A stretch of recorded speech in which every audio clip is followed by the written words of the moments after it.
Selamat malam para hadirin sekalian, yang terhormat Lause dan para hadirin sekalian yang mengikuti Longivitology angkatan yang ke-8 dan semua para panitia alumni Longivitology, terutama Cieni yang dari Jambi, karena saya sendiri dari Jambi.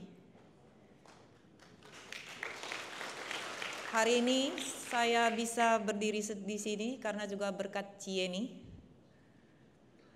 Adapun kronologinya, saya kenal Cieni sudah kurang lebih 10 tahun lebih karena mama saya di terapi, kakinya sakit dan dinyatakan sembuh. Tapi sempat saya lupakan dia karena 2 tahun yang lalu anak saya divonis ada tumor di rektum. Jadi yang ada dalam pikiran saya hanya dunia kedokteran saja yang bisa menyembuhkannya.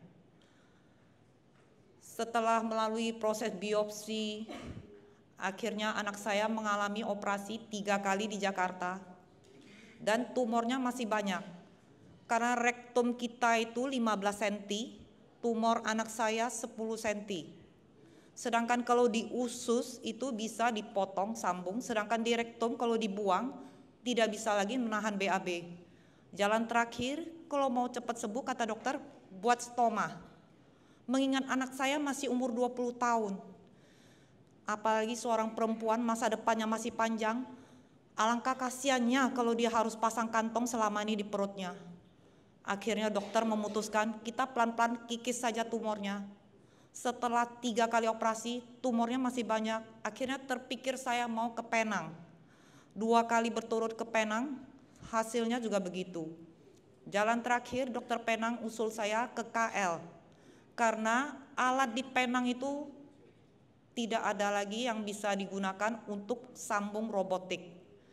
Dokter di sana bilang bahwa 10 cm dibuang, tinggal 5 cm kita sambung. Saya tanya berapa persen kemungkinan bisa sembuh. Dia bilang tergantung daya tahan anak itu, apakah kuat dia bisa mengerem untuk menahan BAB, kalau tidak nanti kita operasi lagi lewat perut. Dalam pikiran saya, alangkah sedihnya anakku jika harus pasang stoma. Akhirnya saya tidak berani mengambil keputusan, saya pulang ke Jambi. Selama 2 bulan di Jambi, saya berdoa terus, jalan apa yang harus saya tempuh? Mau potong atau mau buat stoma? Karena bakal 2 kali operasi kalau seandainya gagal, potong sambung. Kemungkinan bocor. Jadi akhirnya saya berdoa terus. Terpikir alternatif saya mau ke Cina. Saya mulai cari info. Entah kenapa malam itu saya teringat Cieni. Akhirnya saya pergi ke posko. Sekali saya tanya, jadwal posko Selasa Jumat. Saya tanyanya Selasa malam. Akhirnya Jumat saya bawa anak saya terapi ke sana. Tapi untuk anak yang seumur 20 tahun untuk mengajak terapi ke tempat yang begini, mereka susah untuk dijelaskan untuk bisa menerimanya. Akhirnya saya menjelaskan bahwa tidak ada salahnya kita mencoba. Karena mana tahu ini jalan Tuhan, mujizat itu nyata dan ada. Kamu coba seminggu, kalau tidak ada hasil, kamu gak usah lagi datang.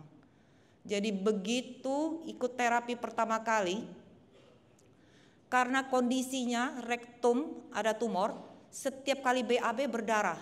Sudah beberapa kali transfusi darah karena HB-nya drop. Sempat 5, sempat 6. Karena tumor jenis ini bisa membuat perut kram, sakit. Sehari 8 kali BAB, tapi belum tentu BAB-nya berupa tinja. Kadang angin, kadang darah. Karena pucat sekali, begitu di terapi di tempat Cieni di posko Sulanjana,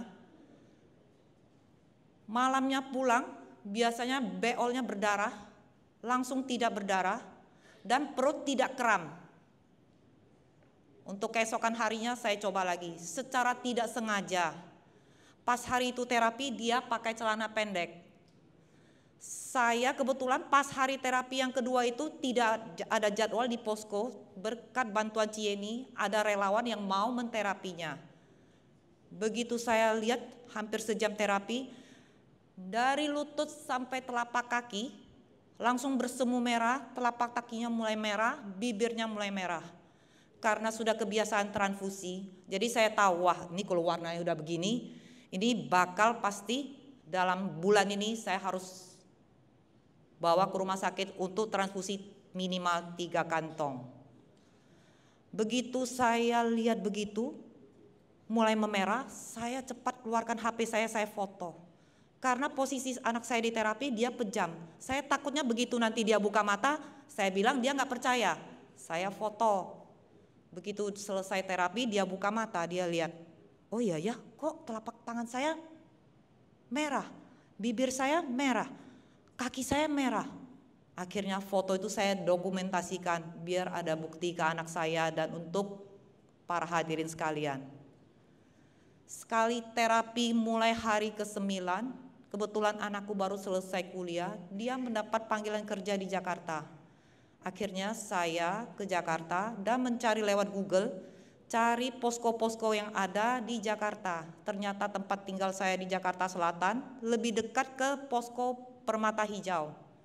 Akhirnya setiap Sabtu kalau nggak kerja ke posko untuk terapi. Jadi kram perutnya sudah berkurang, BAB sehari 8 kali berdarah, sekarang paling banyak 2 kali. Karena saya waktu operasi ketiga di Jakarta, saya sempat dipanggil dokter masuk ke dalam. Begitu lihat, dokter bilang tumor jenis ini sangat sensitif, kena angin saja dia berdarah.